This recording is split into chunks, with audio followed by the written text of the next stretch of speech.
Hello.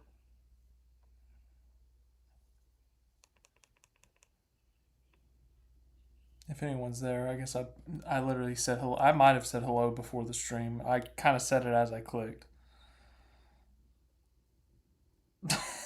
That'd be awkward.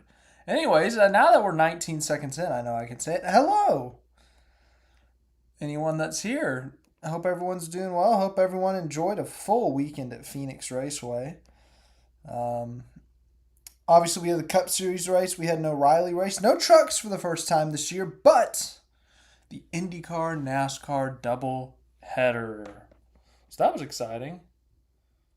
We're talking about IndyCar, the most we ever have on this channel. We got Arlington this week. I hope you guys saw the video that I posted earlier today. Hope you go check that out. Micah, David, Daniel Berry Sports Highlights. Hello. What did you guys think of the race?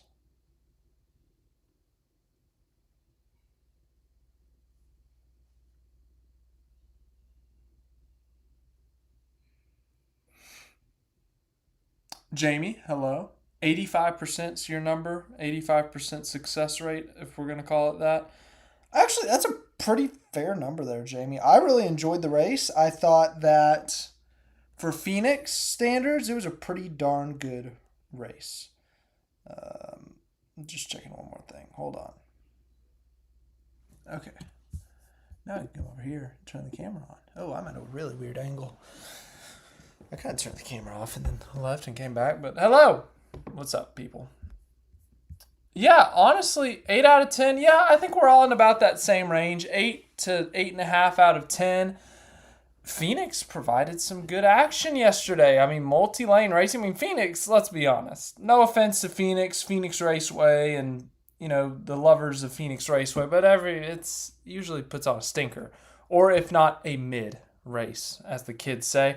So the fact that yesterday was really exciting, we had some great battles, and the better cars were able to pass, it's pretty great. The multi-grooved racing, the restarts, as always, were kind of hectic, but overall, I thought it was some really good racing, especially for Phoenix standards. I reiterate that point, for Phoenix standards.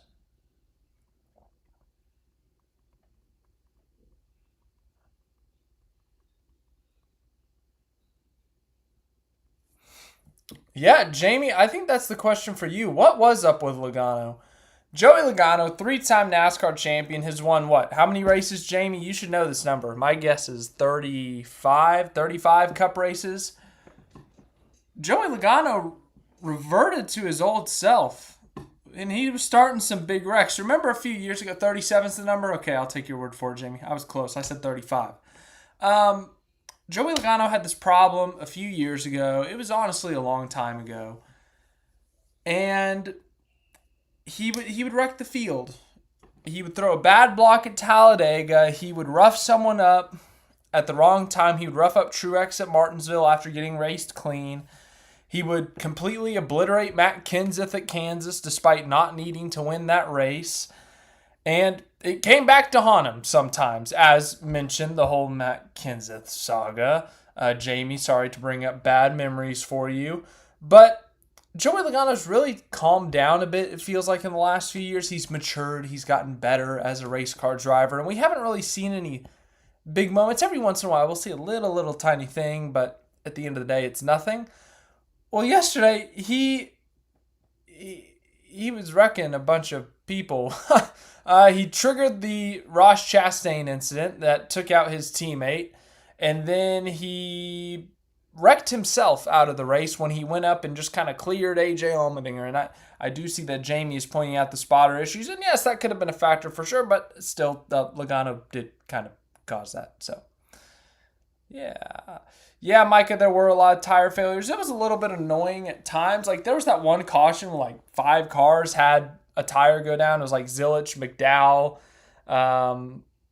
There were more. Kyle Busch probably. Kyle Busch had a flat tire 3 or 4 times. So that was a little bit bizarre, but also we knew why. It wasn't like a 2008 Indy. It wasn't like a 2022 Texas where the tires were popping every 20 laps. It was because the crew chiefs were pushing the issue on the air pressure, so we knew the actual problem. Yeah, in between the lanes brings up a good point. Let's talk about paint schemes. Joey Logano with the Bathurst 1000 Scott McLaughlin throwback. Great throwback. Elite throwback. Ryan Blaney, the Dent Wizard. I like that they added some yellow to it. I got the old one. The first Talladega race. In fact, I'm going to go get it now since I'm bringing it up. But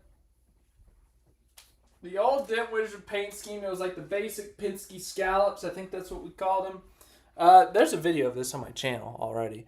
But the Talladega win, this was the first Talladega race I ever went to. So I had to get the die-cast naturally. I can't tell if that's dust or if that's the race. It's a race wind. Like, it's very detailed. I'm very proud of this one. So I always liked this one. I always liked the white on the blue, the basic Penske paint scheme. But I will say the new unique design with the touch, the hint of yellow, it is beautiful. It is a great looking paint scheme. So I'm glad that that car won. So if you're a Ryan Blaney fan, if I was a Ryan Blaney fan, I'd probably be getting that die cast. So, anyways, other paint schemes, normal paint scheme. It was a little bit weird to see the AM/PM on the 54. I know the AM/PM, they showed up for the first time last year and they were on the 11, but it was like we've seen the purple and orange scheme on the 11 before with FedEx, so it wasn't that abnormal. It was a little bit abnormal on the 54. That was a little weird. And there was a minute there where I was like, is Ty Gibbs really going to win his first race in AM/PM? That would be like Chase Elliott all over again. Chase Elliott had Napa and Mountain Dew all those years, only to win his first race with, what was it, Sun Energy 1? Yeah, and then Sun Energy 1 just disappeared. Denny Hamlin, the Bobs is still a little bit weird, the color combo. Robin Hood paint scheme is still good. What did Byron run? Byron was in the... Was he in the All-Pro? Was he in the Raptor? I can't remember. Reddick, the Jordan scheme was beautiful this week. That was a great looking car. Unfortunate that was the first one that he couldn't win in. Basic scheme. Safety culture scheme is still a basic scheme. Or for, we've seen it a lot. Long John Silver's, the black and orange car. I think it was Consumer Cellular. Bass Pro scheme looks good. The Zone scheme I don't like. Basic scheme. Don't remember. Don't remember. It's a little bit of a downgrade from last year's. This is the first time I'm talking about the United Rentals or whatever. Honestly, it's always been a really good scheme on the Cup and the O'Reilly side. I did not say it. I got the swear jar here. I did not say it there. Both of them are downgrades this year, honestly. The United or the Bennett Transportation, whatever it is. They're both downgrades this year, in my opinion. So, yeah. Don't remember. Napa, I think. Ooh, don't remember. Basic. Aaron's, I think, which is always a good one. Chastain was in the Kubota, which is a good paint scheme. It's solid. Zillich, the Wendy's scheme was so good that I got Wendy's for lunch on the way home from Arlington. So that's like prime example of sponsorship working. Also, I just really like the chicken sandwich. So, yeah, the car, I was thinking on the way home, I was like, who do I need to talk about? And I was like, Connor Zillich is low in the point standings. Oh, he had Wendy's on his car yesterday. Man, it's been a while since I had a Wendy's chicken sandwich. And I went and got a Wendy's chicken sandwich. So, good job. Sponsorship works, kids. Basic scheme. Once again, this was one of the best schemes of the weekend. Elite throwback. The Eero is fine. It's a little bit weird to see on the 21. The 48 was a little bit weird. The best friend's car has looked pretty good, but this one, it looked a little bit like the Chumba Casino car, where they just kind of put some random patches of color. Cindric, basic scheme. So there's our paint scheme review of the week. Brought to you by In Between the Lanes, of course, as always. Yes, David, dude, Eric Jones with the top 10. Eric Jones, I don't even know. Eric Jones at Phoenix. We got to look up it. We all know how elite Eric Jones is at super speedways in Darlington. Like Darlington, for some odd reason, he's always in top 5, top 10 contention at the least. But man, this was a little bit random. So when we go to Eric Jones's Phoenix stats, top 10, he got top 20s in both races last year. That is only his 5th top 10 at Phoenix. His previous 4 came with Joe Gibbs Racing. His last top 10 at Phoenix was 2019 fall with Joe Gibbs Racing. Pre-COVID. Pre-COVID was Eric Jones's last top 10 at Phoenix. That is crazy. That's before Phoenix was a championship race. That is crazy. Finished 7th in the fall of 2019. He has one top 5 back in November of 2017. That was with Furniture Row Racing. That was almost 9 years ago. Wow, time flies when you're having fun. So, huge day for him. Huge day. Huge points day. Man, look at this. When we head over to the points, let's look at Eric Jones. Eric Jones had to have jumped up a good bit. Jumps up 7 spots to 28th. He had a bad start to the year, apparently. He's 28th in the points plus 7.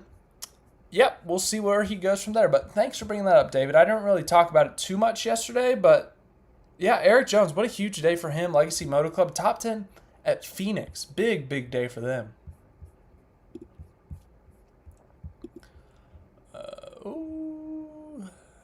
Cam Lamb.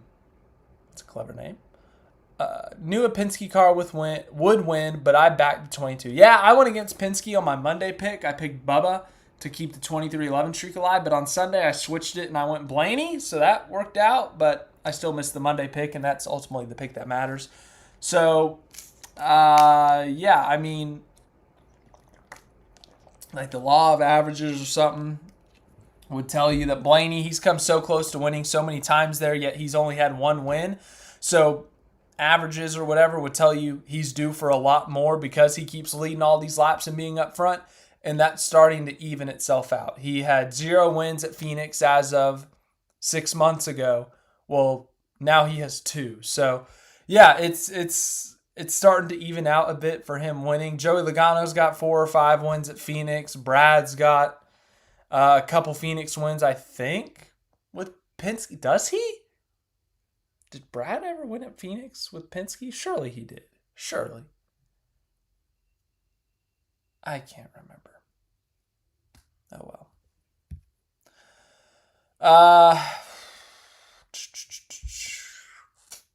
In between the lanes, tough week for the Logano's. You're 36 for 36. By the way, let's go to fantasy since someone else brought it up.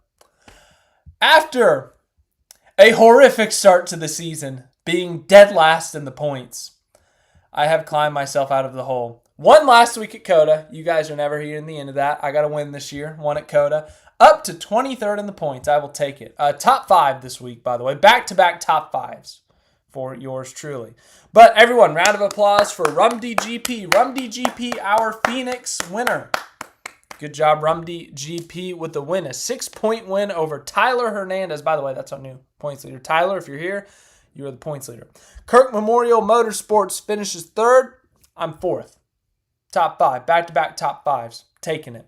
David Jerry, 24 fan. David, good job. RT Racing, 16.5 seconds. It's an interesting name. Fantastic Priest is tied for 7th with 16.5 seconds. Ride My Own Wave and Lizard King 430 are 9th, and that rounds out our top 10. I feel like we always have a tie for 9th. We have not had a 9th and 10th all season, I feel like. I think every single week we've had a tied for 9th. Anyways, if you didn't finish in the top 10 of the race, sorry, we don't look at your result. You got to finish top 10. Unless it's me because I'm, running this thing. As for the points, let's do a look at the points. Tyler Hernandez, 6, is our points leader after 4 races. RT Racing is up to 2nd. Kirk Memorial Motorsports finished 3rd in the race and is 3rd in the points. Kingswood is 4th. Jamie, you're here. A lifelong Logano fan. 5th in the points, tied with our race winner from Phoenix, Rumdy GP. Kiwi Mike 65 is in 7th. 8th is Oscar Dave. 9th is David Jerry 24 fan. There you are, David. You're 9th in the points. Nee is up there in the top 10 in the points with Ride My Own Wave. We have a tie for 10th in the points. I will slowly scroll. You find yourself. We have our Season 1 champion, Dan the Jets fan, down there in 17th. Klaus is down here with me in the mid pack, kind of in the 20s. Zerkman 95, you've been in the league a while. You're in 27th. Hey, Camball Lamb, you're here. You're down here 32nd in the points. Zero Apex, if you're here, you're 34th. You're in a tie for 34th in the points. And Dunkin' Donuts. Oh, my championship hangover for Dunkin' Donuts. Wins our Season 2 championship and is 44th in the point. That is rough. Rough for Dunkin' Donuts. We're down to 50. We got 50 real entries, and then we got some people who still haven't made their entries. I don't know what to do. Now for the 36 for 36. So, when we look at the 36 for 36, I used up Denny Hamlin this week. He got me a good chunk of points. I've still yet to pick a winner. A little bit disappointed, to be honest, but oh well. We had 3 wild cards, so I shouldn't be that upset. But really good points day on the 36 for 36 on my end. I will take it. Have yet to score under 20 points. As for our league, 65 members, Boosted Cal and Dolphox, did I say that wrong? Are tied for the points lead, actually. 177 points for both of them. Quamat-13, sorry if I pronounced that wrong. 3rd, 2x29k, 4th. 5th, Porkchop 78. Rocky Mountain High is 6th. One Shot is 7th. Holding On is 8th. Clever name. TRX Oregonian 9th. David Anderson, asterisk or star or pound sign. Wait, no. The number sign is the pound sign. Apologies. Flipped those in my head. 88 is 10th. Prescott Racing is 11th. I'm 12th. And then once again, 14th. That's a clever name. Jamie 22nd. Kiwi Mike 22nd. Hey, you guys are tied for 22nd. Good job. Klaus, you're 25th. David 26th. Micah 27th. Man, everyone that shows up here on the regular is just all bunched up together in the points. So, is that a coincidence or are you guys conspiring together? Cama Lamb 34th. Marty, you're 38th. Nee, 38th as well. Yeah, Jamie, that is appropriate for you to be 22nd. And down here, we have a lot of people in this league. What's the number? 65? We have 65 people in this league. Good job, guys. Good job. Yeah. And only one person, Supercar Nut, hasn't made a true entry. So 64 actual people in here. Hey. All right. Man, we're having a good fantasy league this year. How about that? Good interactive, good fantasy stuff. Mike, a tough week for you. I know how you feel. Don't worry. Those first 2 weeks for me were a disaster, but I'm climbing back. Reckon we'll ever see the Penske double duty with Indy and NASCAR. See Blaney in an IndyCar, Scotty Mack in NASCAR. That's a fantastic question. I think everyone would love to see it. Obviously, the big one, everyone thinks of the double doing the Indy 500 and the Coke 600. I would love to see an IndyCar driver try it. Like, we talk about it so much on the NASCAR end. Like, Tony Stewart completed it. Kurt Busch tried it. Kyle Larson tried it. And I know I'm probably forgetting some IndyCar guys who have tried it. But Scotty Mack would be a great candidate. You got the Penske connection. The only unfortunate thing is the manufacturers. Because in IndyCar, it's Chevy. But in NASCAR, it's Ford. So they don't want, like, dude, just for the love of motorsports, can you guys come together and make this thing happen for Scotty Mack or Ryan Blaney? But no, I think on the IndyCar side of things, I think my top people I would love to see, Scotty Mack's up there, but I think today, if I had to pick this year or next year, Scott Dixon, late in his career, he's achieved so much in IndyCar. To see him attempt a NASCAR race and maybe do the double, maybe, I think that would be a really cool thing. Obviously, NASCAR practices are really short, which would make it difficult on him. But if he could get some test sessions, maybe, if he could get some sim sessions, maybe, that could help him out. But I know his primary focus is also Indy, the Indy 500. But, I think he would be a great candidate. If we wanted to pick one of the bigger stars, obviously Josef Newgarden, Pato O'Ward, they would be really cool to see do that. Obviously, the McLaren-Hendrick combo has already happened, so maybe Hendrick could find a junior motorsports entry to show up for the 600 with some sponsorship. That would be pretty cool. So, as for the NASCAR side, Blaney doing it would be really cool, but as I said, the manufacturer thing. Zilich doing it is been talked about. I think that would be really cool.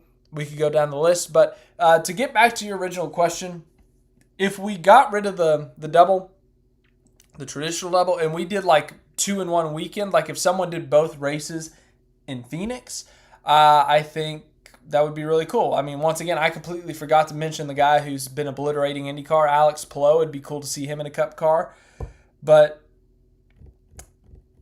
yeah, I'm trying to think. Where could we do it?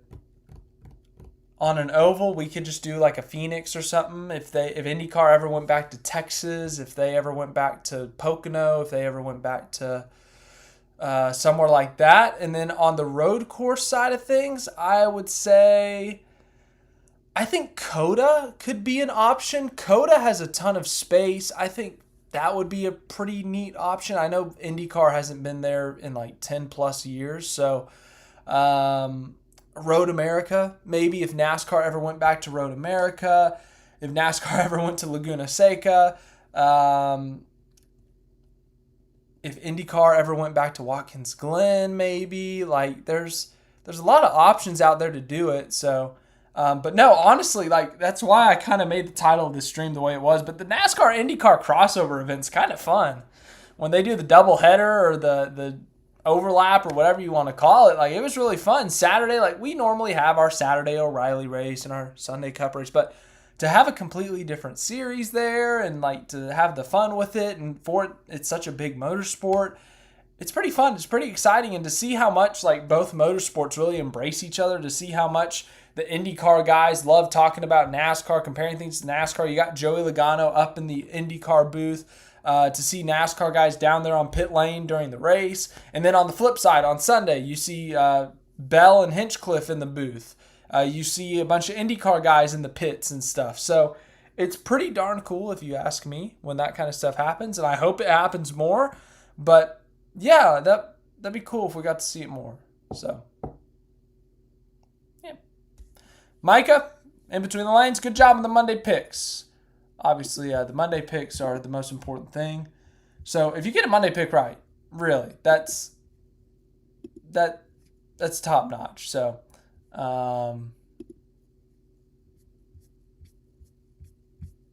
yeah, it's been a while since.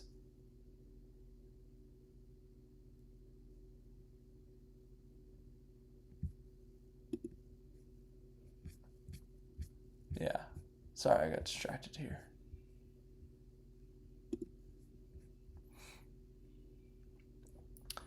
How do you fancy SVG's chances at Pocono? Oh my goodness, we're jumping to the summer. I think this will be a track to consider his first one. Oh my.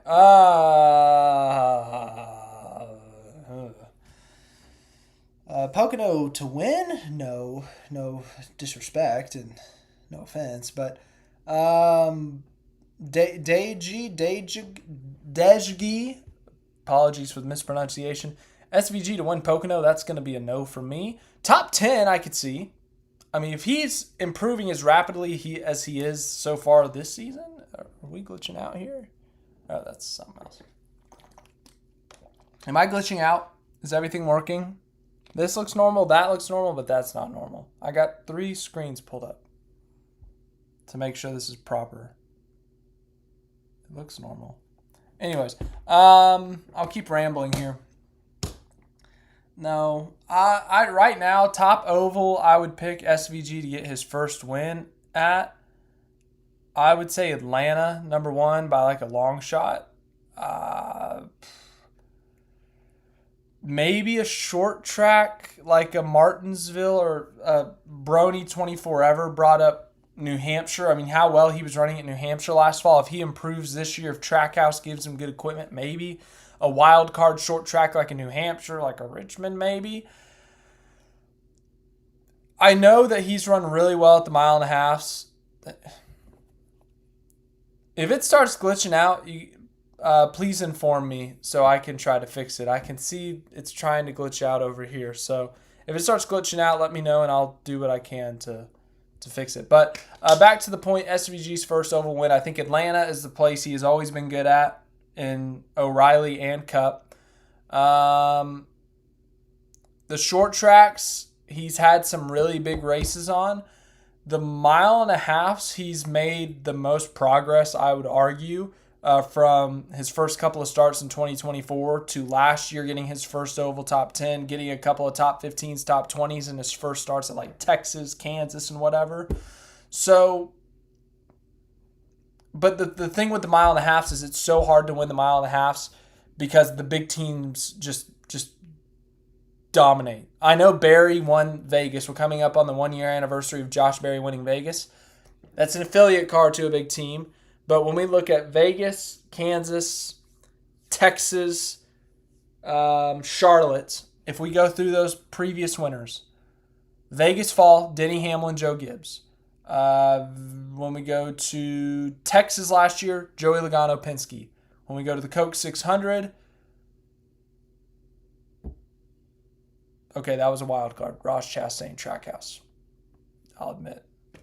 That threw me off. That just completely threw away. Kansas, Chase Elliott, Hendrick. When we go back to 2024, the Coke 600, Christopher Bell. When we go to Las Vegas, Kyle Larson, Joey Logano, like Penske, Hendrick. My point is coming back to fruition that the big teams usually win at this track. It is a rarity that we see a non-big team or a non-big team affiliate win at these racetracks, especially in the next gen era. So I think Chastain is like kind of an anomaly because for some reason he is really good at these mile and a halves. We've also seen Trackhouse as a whole, so maybe, I don't know. But realistically, back to the original point, I got very, very, very, very sidetracked. Shane Van Gisbergen's best chance at an oval win as of today. Atlanta, drop down a little bit. The wild card, like maybe a short track or something, drop down even more. Mile and a halves, drop down more, like to the ground level. And we've got like Phoenix, I guess. I would throw Phoenix in there. He just finished 11th, which is solid, but he's not ready to win there. Go under the ground. Go to the lava, go to the magma, or what? I'm forgetting the layers of the earth. Go to the center core of the earth. Go below that. That's where you got Bristol. Yeah. Barring a massive improvement that I do not know about or do not see coming, no offense, but Shane Van Gisbergen, I do not anticipate him winning at Bristol anytime soon, as last year was just abysmal by that team and driver. So outside of that, massive improvement on the ovals. Got to give him the credit, but Bristol was a disaster both races last year. Do I see? Let's see. I got to catch up here. So here's the thing. I got to be honest, guys. I was in Arlington for a good chunk of the day. So for the SVG recap, we're going to read a bunch of numbers. I did not rewatch every single second. I'm sorry. I was at the IndyCar track. So, I'm sorry. Sorry to disappoint. We'll get to that in a minute. Anyways, back to the original thing. Yeah, Micah, I could see him winning a super speedway, but I think Atlanta would be best suited because it's more driver-oriented and it's not as random as Daytona and Talladega. Jamie do you think Bowman will not be cleared for the Vegas race that got announced soon? I have no idea. No clue. Michael says, was it coincidence that Indy and NASCAR had a crossover the same weekend as F1 and V8 Supercars had a crossover in Melbourne? Doesn't Supercars in F1 usually have that crossover, though? NASCAR doesn't usually have the crossovers. By the way, can we talk about how F1 is the support series for Supercars? Supercars is the superior one. I didn't watch it. I watched the highlights of Supercars, but man, that was so much of a more entertaining show. Like, man, do we want to get into the F1 controversy about the cars and the battery and the clipping is what everyone's talking about? Do we really want to get into that and how every driver hates it except for George Russell because he's winning? Do we want to get into that tonight, or do we want to wait till China? I'm going to be sleeping through China. I think China's this week. Yeah, I'm going to be in Arlington watching IndyCar. So I'm going to need my sleep in between days. Anywho, mid-March and 0. JGR or Hendrick Motorsports wins. Not on my bingo card, says Jamie. Fantastic point by Jamie here. I did not think about that.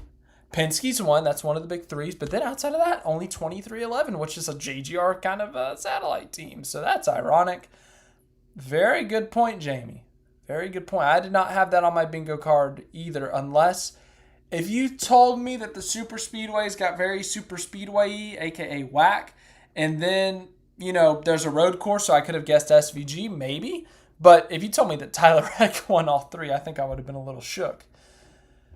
Born Again Briar, hello. Welcome. Don't worry about being late. You'll be fine. Yeah, Michael McDowell. another top 10 for him. A top 10 at Phoenix. His home track, by the way. But he's up here, 8th in the points. 2 top 10s on the year. Really solid start for him. Really solid. They were on fire to start the year, Spire. But now, come back a little bit down to earth. Bad race for Suarez with the crash. Finishes down, or drops down to 17th in the points. Josef still has a solid year, still has a top 5, but is on the bubble now, but it's only race 4, so don't think too much about it. But yeah, Michael McDowell, as you said, Born Again Briar, really, really strong start to the year. Do I see Zilich getting an oval win before SVG?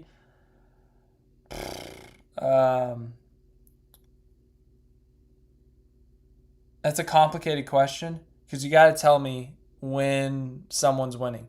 If it's this year, I'm probably actually leaning SVG, because Zilich, he still has to learn these ovals. He still has to develop on these ovals. And he's seeing a lot of these places for the first time in the Cup car, whereas SVG's kind of coming back for the second, third, fourth time, which is to his advantage. But on the flip side, Zilich is so young and his talent is still so raw that it can kind of get refined in a certain way. Whereas SVG, it's not that it can't be, but it might be at a little bit of a slower pace. A little bit. But if we're talking this year, SVG, maybe early next year, even SVG. But the longer SVG goes without an oval win is then when we kind of got to start looking at Zilich and his progress. So, honestly, Stuart, congratulations, Stuart. You prompted a poll today. I think I know how this is going to go because I know who my audience is. But I'm actually kind of curious to see how this goes.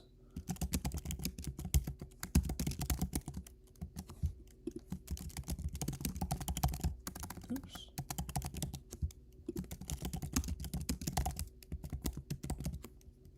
Oh, I could rage bait, and I could add a third option. I'm not going to. Dude, I could have.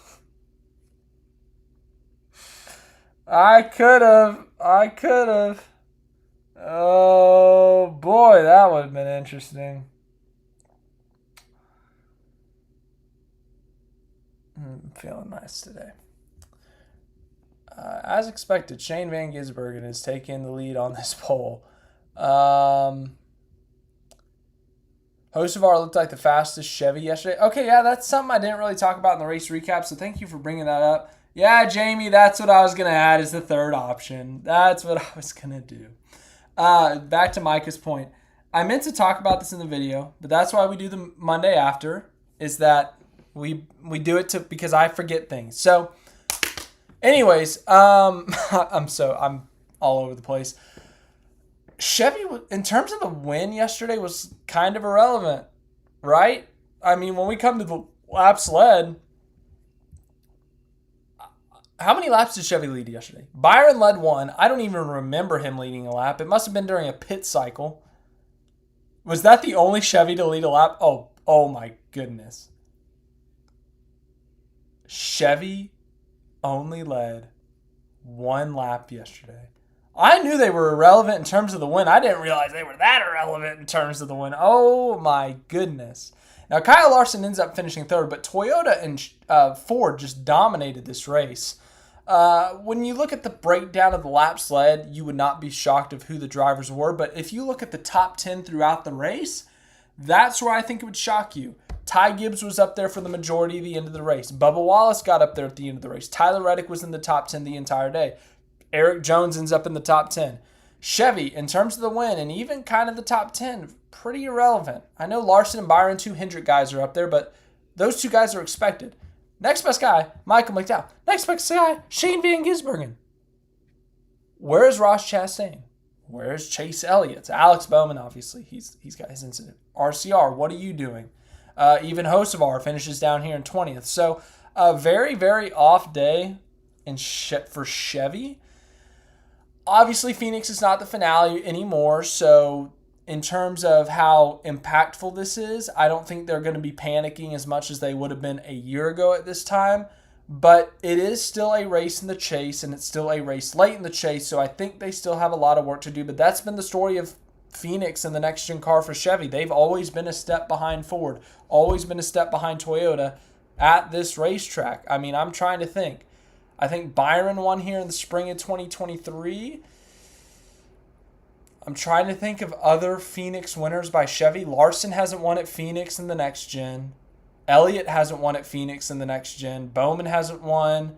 Chastain, the fall of 23. So I guess they swept 2023. But outside of that, I mean, 2022 spring, Briscoe, a Ford. 2022 fall, Logano, a Ford. 2024 spring, Christopher Bell, Toyota. 2024 fall, Logano, Ford. 2025 spring, Bell, a Toyota. 2025 fall, Blaney, Ford. 2026 spring, Blaney, Ford. Like, Chevy in the next gen era has struggled at this track. So as kind of like, whoa, Chevy sucked, it's also, historically, the numbers would tell you, it's kind of their standard here in the next-gen car, so we shouldn't be shocked that Toyota, or that Chevy has struggled so much at Phoenix. It felt like Elliott was in 3 wrecks. I think he was in 3 wrecks, Micah. I think he was. Let's see. Oh, it's actually a little bit of a closer poll than I thought it would be. SVG has 53% of the vote. Zillich, 47%. All right. Hey. Born Again Briar, that's a little optimistic of you there. We haven't got to Monday picks, but I'm going to call that optimistic. Notice a big difference on the driver radio with SVG. He's a lot more calm, and the comms within the team has improved. He's definitely understanding the car better. Okay, let's do it. We're doing a rapid fire. We got to do it here. I need to look something up first, though.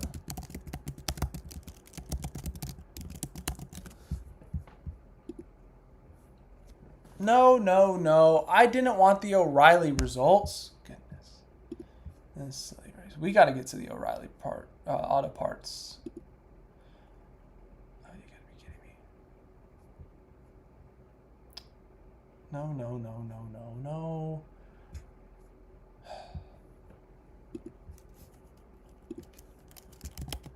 Hold on, guys.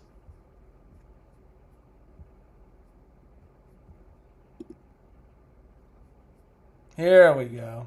Shane Van Gisbergen. Average finish at Sonoma, 1. Average finish at Mexico, 1. Watkins Glen, 1.5. Roval, 4. Coda, 9. Oh, yeah, I guess that Coda, Chicago, right, kind of tanked him there. Bristol, average finish of 32nd. Oh, God, he's terrible there. No offense. Phoenix, here we go. So Shane Van Gisbergen at Phoenix. There we go. Okay. All right. Shane Van Gisbergen recap this week. Yes. Well, I'm sorry to disappoint you guys. But Unfortunately, I I did not have a chance to rewatch the radio recap or rewatch the race through the radio. I was in Arlington walking the track for the IndyCar race that will be there this upcoming weekend. One last track walk. Planning to be at that race. I know a lot of you Kiwis. You got Scott McLaughlin and Scott Dixon, and you Aussies. You got Will Power, and you got. I know there's other Australian drivers, but I am blanking out on the moment. We are here to talk about NASCAR, Shane Van Gisbergen's day at Phoenix.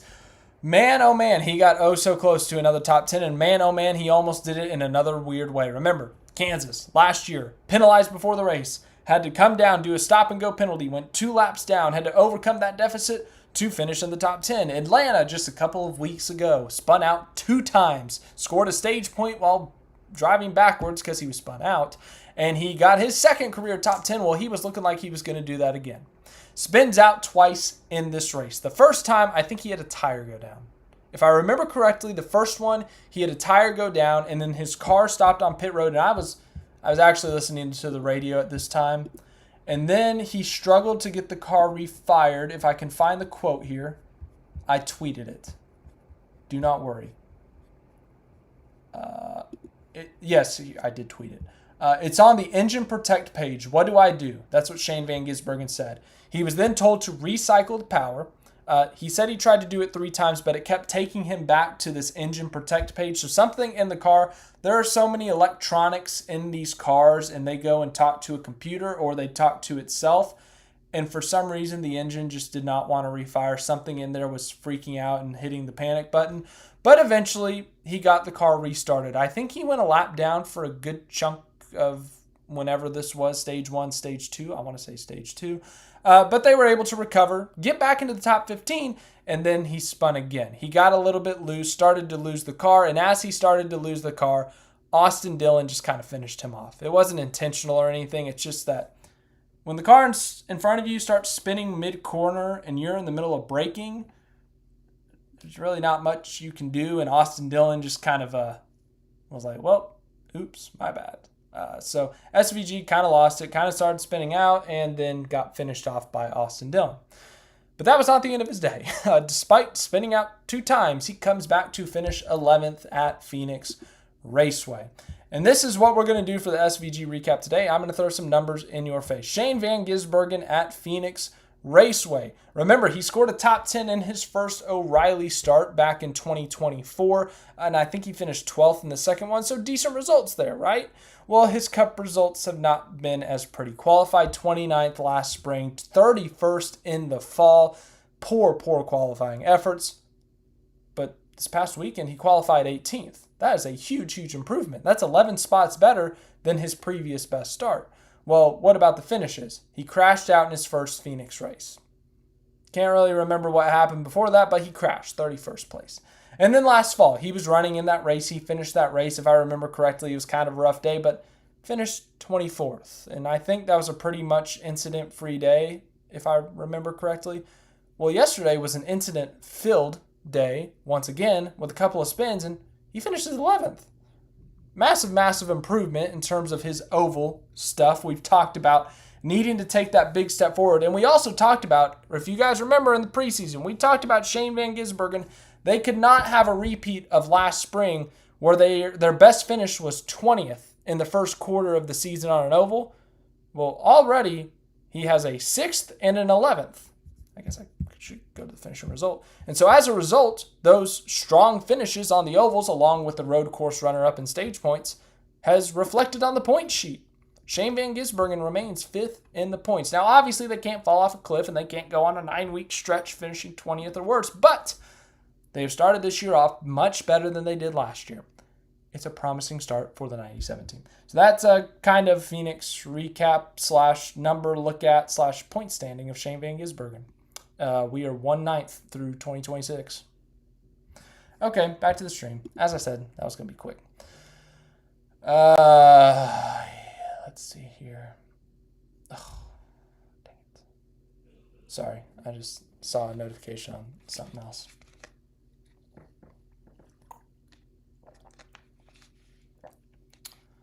That is a good point. I forgot that Chevy had a new body. Yeah, maybe they are a little bit hungover. But at the same time, I like my that they're not good at Phoenix conspiracy. Klaus NZ, I wish I said that stat during the rambling. Oh well. Marcus Armstrong, another Kiwi IndyCar driver. Oh, hey, there you go. Yeah, the only people ahead of SVG in the points are Chase Elliott, Bubba Wallace, Ryan Blaney, and Tyler Reddick. So there you go. NASCAR and F1 crossover. Oh boy. I think both of those series have too big of egos to let that happen. Like, F1 would never step aside for anyone. They'd be willing to do it if the series like Supercars comes in and says, yeah, we'll be your secondary series or whatever, or we'll be your support race this weekend. But the problem is NASCAR's not doing that. NASCAR, I don't think they would swallow their pride and walk in and say we're going to be second to F1. I don't think they'd do that. So I do not anticipate that ever happening, David. Can we talk about Sawalich so far? Yeah, Briscoe. We'll talk about Briscoe.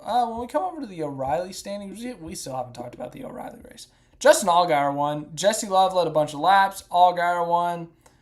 So Sawalich last year had like the worst start. He had like him and SVG just had a horrendous start. No, Born Again Breyer. He did. Sawalich is doing fine. He's 18th in the points, 4 races in. That's not that bad. He has 2 DNFs and he's still 18th in the points. He's doing fine. He's not that bad. He's doing fine right now. He has a top 10. He's led 7 laps. Like, no, he's not doing that bad. Briscoe, on the other hand, you bring up Briscoe. All right, we can talk about Chase Briscoe. It's kind of like I said last night. At the end of the day, Chase Briscoe, realistically, will make the chase. Unless they just have a historic implosion at Joe Gibbs Racing or Chase Briscoe, like, misses races. I do not see Chase Briscoe missing the chase. In fact, this is like when a stock dips or something. This is like when you buy the Chase Briscoe stock when it's cheap, right? Because he's probably going to make the chase. So, whatever. But it's more an impact on his championship fight. This is a guy who finished top 4 in the points last year. He made the championship 4. He won 3 races last year.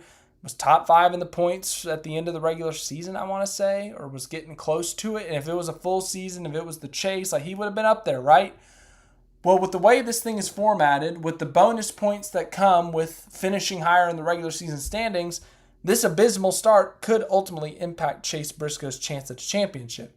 If he continues this over the next couple of weeks and he stays 28th or worse, that's going to massively hurt him. But if he turns it around, gets top 5 at Vegas next week and wins Darlington again in 2 weeks and catapults himself up into 15th in the points, well, okay, he's back in contention because he's going to keep climbing up in the points. He's going to get closer.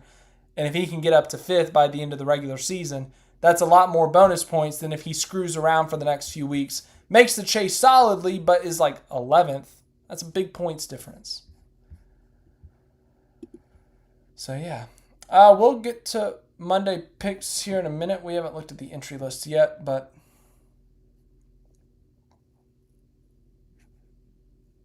yeah, Cindric's had a bad start. Speaking of the points, he's down here in 30th.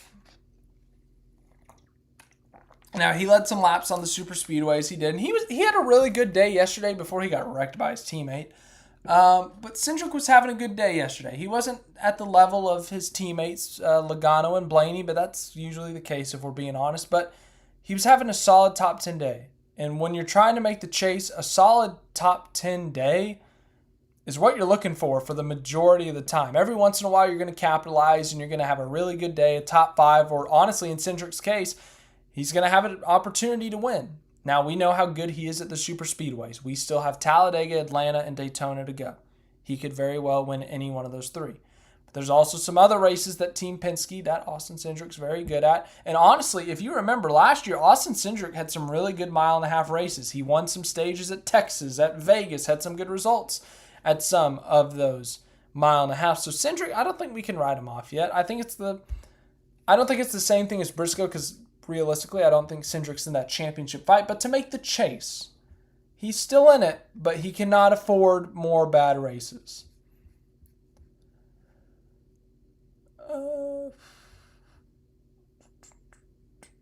Yeah, losing. Yeah, gas is expensive right now. So yeah, I mean, rate. What does this do? What does this do to racing fuel? I'm assuming it shoots those prices up, but do they buy it like when they're at the track race weekend? Are they purchasing it then and there? Or do they prepay early in the season like a certain number and they get all the like the certain they know how many tanks of fuel they're allowed in a weekend, I think. So the question is, do they prepay it like in January or do they pay every quarter at like an average rate or are they paying it every week? Anyways, Tyler, you are leading our fantasy points. So congrats to you. Look at you, Tyler, up here in first in the fantasy standings. There you go.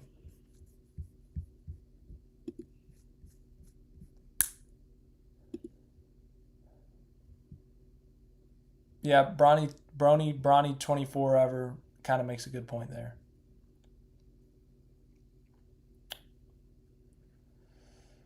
So yeah.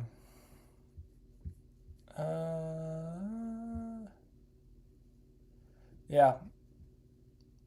Klaus, you are. I don't know if you were here when we went through. I gotta scroll a bit for you. Oh yeah, Klaus, you're with me. You're with me in the early 20s. Congrats, you're ahead of me. So, look at us, 22nd and 23rd. As for 36 for 36, Klaus, you are.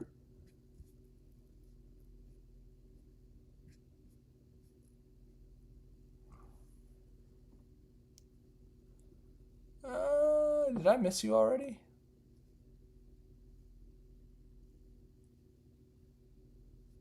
I think I missed you already. Surely I missed you. Klaus. Where are you? I passed him in the 20s? Oh, did I for real? Oh, yeah, you're 25th. 25th. There you are, Klaus. Thank you. Thank you for the assist, Brony. My bad. Reading is hard.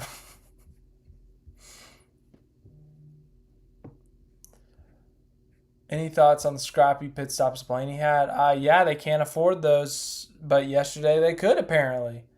They got lucky, I guess, that they could have that many mistakes in a race. Usually we see those happen and it's detrimental. They do it too late in the race and you can't overcome the self-inflicted wound, or you get put back in the mid-pack or back of the field and you end up getting involved in someone else's wreck, or you get a penalty or something like that. So, yeah, kind of surprising to see something like that happen where they kept on self-inflicting. They kept shooting themselves in the foot and they came back. But, yeah, hey, never know. Man, I am excited for this IndyCar Arlington race. If you guys haven't seen, I did another video. I went back to Arlington today. That is why the what's it called? The SVG recap was so short, because I was in Arlington. I didn't have a chance to rewatch. But yeah, it's really cool. They got all this work. If you live in the DFW area, hello. If you live in the Dallas-Fort Worth area and you are trying to go to the Arlington Entertainment District and you are trying to drive through it, do not. No, don't. Just don't think about it. Don't do it. Do not do it. Every single road is shut down. If it is not shut down, you are going to get forced to do a U-turn at a very awkward spot.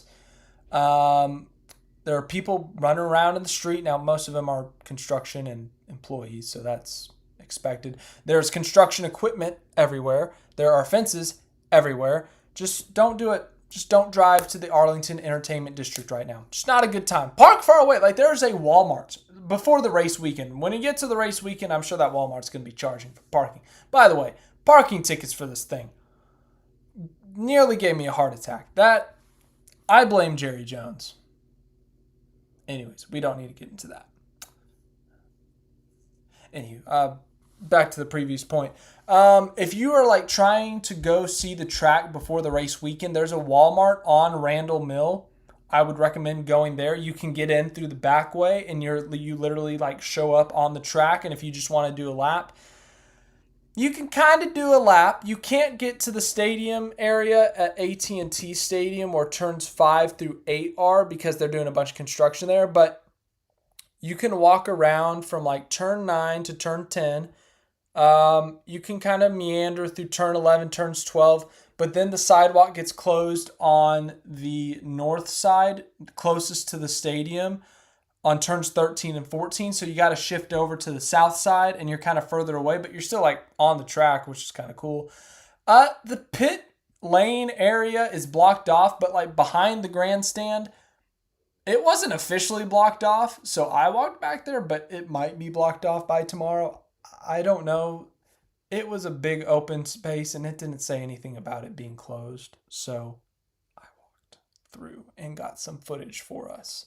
But then they closed the sidewalk on the opposite side of the Walmart parking lot, which makes it more complicated. So you either got to go all the way around AT&T Stadium to get back to whatever street that is, Collins or something maybe, then to get to Randall Mill, or you got to go all the way back around the Ranger Stadium.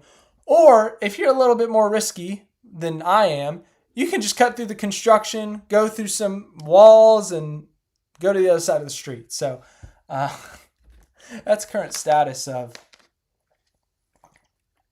Ballpark Way, AT&T Way, Randall Mill. Just, it's a little bit of a mess down there, but it's for good reason. It's for racing. So that race will occur on Sunday. So Friday, we have a practice session for IndyCar, and we also have some GR racing. I think we have the Indy NXT in town. We also have, I think that's it actually. We have the GR racing, we have the Indy NXT, we have IndyCar, Friday practice, and then I think we have a Saturday morning practice for IndyCar, and then Saturday afternoon qualifying, and then Sunday races in the morning. It's at like 11:45, so I guess 15 minutes of the morning into the afternoon. I don't think I'm going to get home in time for the Cup race, but I think I should be here for the end of it, so you might get a Cup recap that night, so that's exciting. But yeah, I'm planning on being there. I'm still figuring out how I'm going to be there. But surely I'll be there all 3 days. Depends. I'm telling you, man, these parking passes, like, I'm considering some options. By that, I mean Uber. That is how crazy these parking tickets are. Anywho, let's make some Monday picks, shall we? And let's start off right where we were.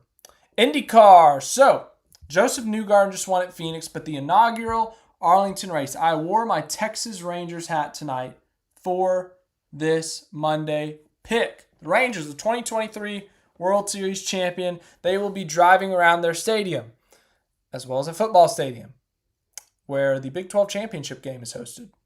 Quinn Ewers holds a bunch of Big 12 championship game records in that stadium.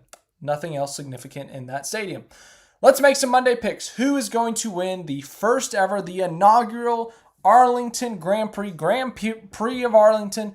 Who's going to get it done? And, okay. In between the lanes says Pelot. Fresh off of losing the championship lead for the first time since 2024, he's gonna just pop off and win, I guess, is in between the lanes' prediction. Jamie says Scott McLaughlin. I guess, I don't know if they have an entry list in IndyCar. I didn't really look that hard, but this is the results of last week, so surely the winner is in here.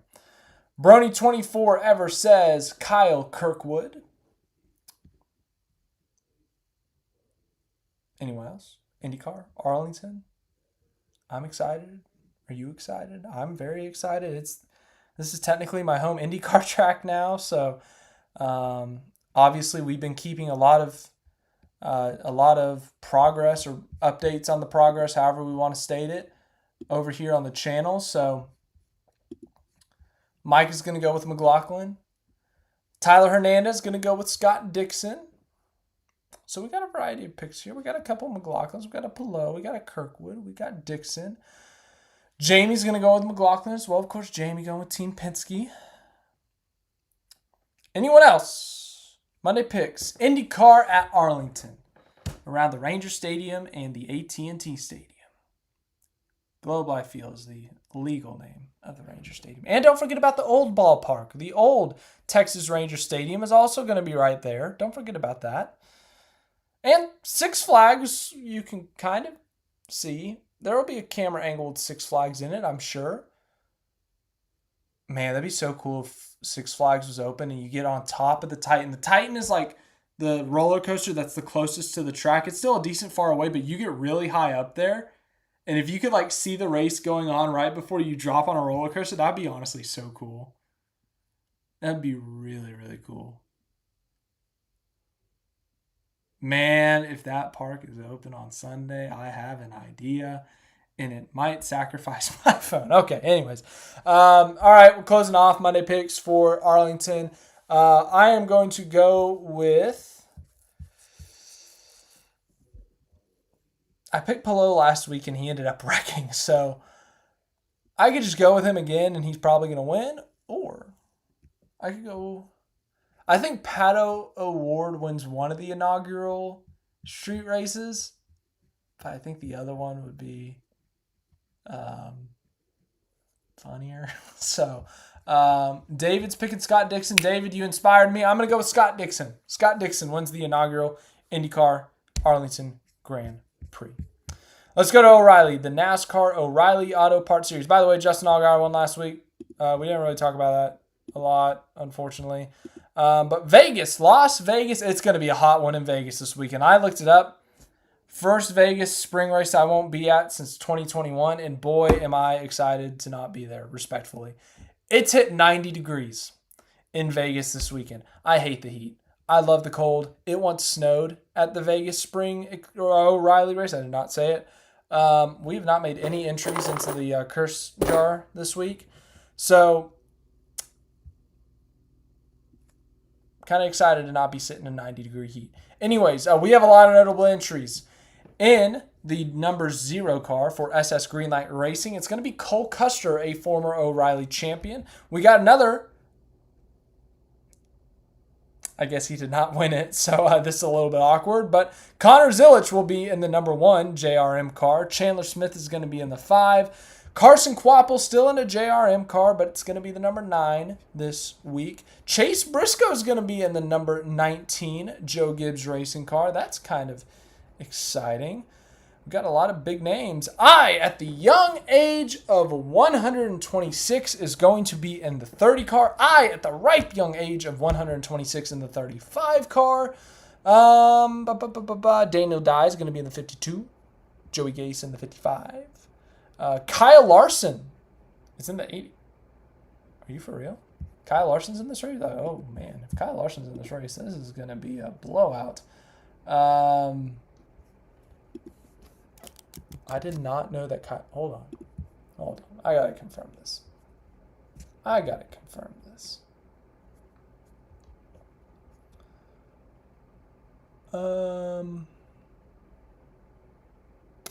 All right. I'll be darned. Kyle Larson's in the 88 for this race. Dude, Kyle Larson's in the 88 this race. Okay. Let's see it. Monday picks. Born Again Briar says Carson Kvapil. All right. Tyler Hernandez says Sheldon Creed. Micah says Zilich avenges himself from the last Vegas race.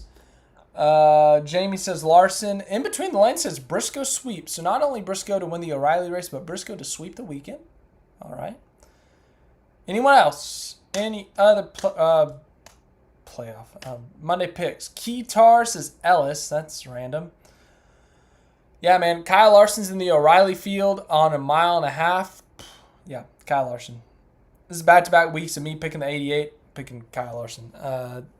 Yeah, Byron went terrible last week. Kyle Larson's a little bit different. No offense to Byron. David's going with Zilich. Brony's going with Ryan Sieg. Hey, how about that? You never know. He is really good at these 1.5 miles, so you never know. All right, on to Cup picks. Monday picks for the Cup Series at Las Vegas Motor Speedway. We have 0 notable entries. The only question mark, we still do not know the status of Alex Bowman. And Alex Bowman is really good at Vegas, but, you know, I would hold back on making that Monday pick. That is my advice this week. Monday picks. So basically just find your favorite driver and find the sponsor. You an Austin Dillon fan? Breast Tree is your car this week. You Daniel Suarez fan? It's Freeway Insurance again. Are you a Denny Hamlin fan? Yahoo! Are you a Joey Logano fan? I know someone in the comments is a Joey Logano fan. You got the Pennzoil Ultra Platinum car. Are you a Riley Herbst fan? Free nicotine pouches. There's usually a notice with these, so notice. Tyler Reddick with the Jordan Brand 45. Alex Bowman, once again, TBD. Ty Gibbs, to be determined. Carson Host of our Chili's. Superfile on the 97. So there you go. Good day, Zero Apex. Jamie is going with Joey Logano. Avenges his Phoenix race with a Vegas win again. Born Again Breyer has been just sold that Stenhouse is winning this race. Best of luck to you, Stenhouse. Sure. Zero Apex says good day. I already said that. Micah says Christopher Bell. Yep. Bell's usually better in the fall race, and I don't know why. But, you know, hey, it's your Monday pick, not mine.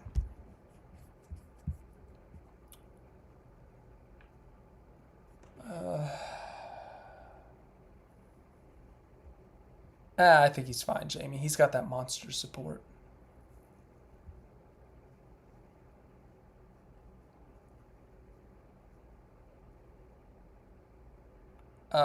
User who likes the playoffs says Suarez. Tyler says, I hope Elliott can have a top 5 run. So I'm assuming that's not your Monday pick, Tyler.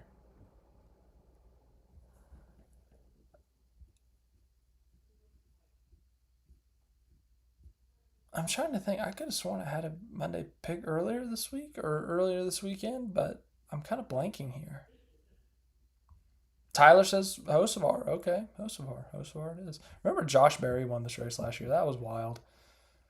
You know, someone earlier, I think it was Jamie, pointed out that Hendrick and Gibbs are winless so far this year. I think Jamie jinxed it.